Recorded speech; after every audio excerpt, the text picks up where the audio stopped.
Hi, it's me again, Chinky in UAE. Welcome to my YouTube channel.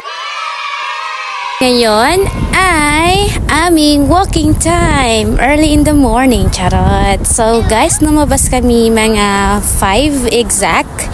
And then ito yung itsura ng UAE. Specifically dito sa Sharjah, guys. So, sila yung mga kasama namin. At, ayun guys. So, ngayon, pag-uusapan natin kung ano yung mga dapat dalhin mo dito sa UAE bilang assistant teacher. Kung ikaw ay from Pinas, anong mga ilalagay mo sa luggage mo? Okay, so, disclaimer lang ha. Hindi ganyan ka-perfect yung mabibigay kong list. At least may idea na kayo. So, una guys, you have to bring your extension wire, adapter na tatlo yung dila-dila. Parang female yun. Basta tatlo yung dila-dila niya guys. Don't forget your charger, of course, your headset. Kung gusto mo, magdala ka din ng blower sa hair mo, plancha sa damit, at plancha sa buhok. So, speaking of buhok, of course, your hair routine. Like for example, your conditioner, favorite brand ng shampoo, bilhin nyo na dyan sa Pinas kasi maybe hindi kayo makabili agad dito. So, at least may stock na kayo. So, down to her face, of course, don't forget to bring your sunscreen, your skincare, your vitamins, your paracetamol, lahat, loperamide. For example, may allergy ka, so bring your na lang talaga, yung mga medication nyo na need nyo guys. Then, about po sa damit, bring blazers, kasi po dito guys, pag mag-duty na tayo, we need a lot of blazer. Kasi syempre, aura tayo, aesthetic yung suotan natin para maganda din ang tignan pag mag-duty na tayo sa school. Don't forget your trousers. Yung color na mai-recommend ko is color black or blue. Basta mga dark color.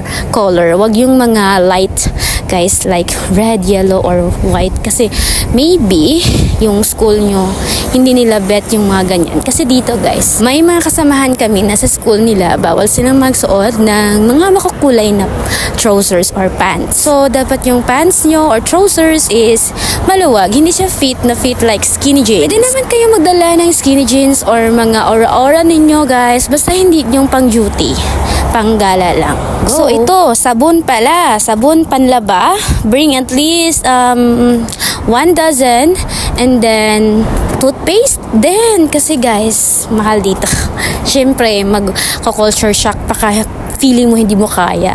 So, at least magbili ka din. Don't forget also your kape or Bear Brand. Diba kasi dito guys, mahal talaga ang Bear Brand. Even me. Ito, Bear Brand talaga hindi ko nadala guys. And one of my regrets kasi hindi ako nagdala. But kayo guys, if you want that, then go. And then magdala din kayo ng Nescafe or yung mga mga sachet. So guys, wag na kayong magdala ng madaming damit kasi dito guys, pwede naman kayong makabili. Importante lang yung blazer. Kasi nga guys, dito parang gusto mo na mag-aura-aurahan. Okay, speaking of aura-aurahan, don't forget your sandals. At least 1 heel. So gusto mo mag-heels, pero hindi yung stiletto ha. And then rubber shoes, pang walking, or doll shoes. If you want food, you can bring your watch or relo. Kasi guys, pag sa school ka, mahihiya ka pang magtingin sa cellphone mo kung anong oras na, diba? So, mahihiya ka din magsigas ay mukhang mga friends kung ano ng oras, baka may makakita sa inyo.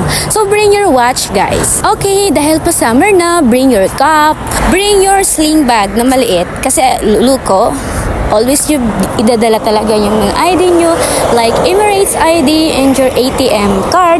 Kasi nga, importante yun guys. Bawal kang lumabas nang wala kang ganyan.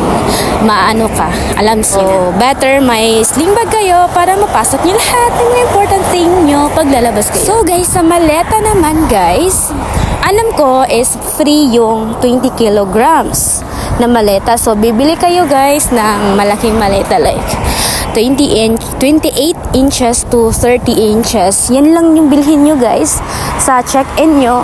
And then sa hand carry din, bili kayo na 22 kilograms. Like that. Like medium. Ay, hindi. Yung maliit pala. Kasi guys, ang laki pala ng airport sa Dubai. Tapos, kung hindi maleta yung hand carry mo, promise talaga, mangangalay ka talaga. Kakadala sa sa backpack, kung backpack ang ginamit mong hand carry.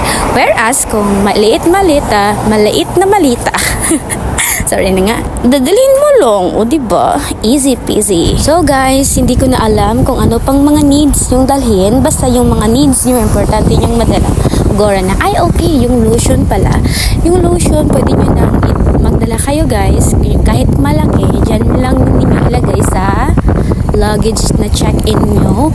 Huwag nyo ilagay sa hand carry po. So, ano ba yung mga ilalagay nyo sa hand carry? So, yung mga hindi liquid, okay? And then, yung mga damit, basta hindi liquid na malalaki, mga alcohol, bawal yan. So, bring your tumbler if you want, pero huwag nyo lagyan ng water kasi bawal yun guys. You can bring also your sunglasses. I forgot, you can bring also your sayal or skirts na matataas and then leggings po. And also you can bring your bed curtain and then extra komot or bed sheets guys na maninipis. Pillowcase din po. Huwag nyo kalimutan guys. That's it. Subscribe me for more videos like this. Bye!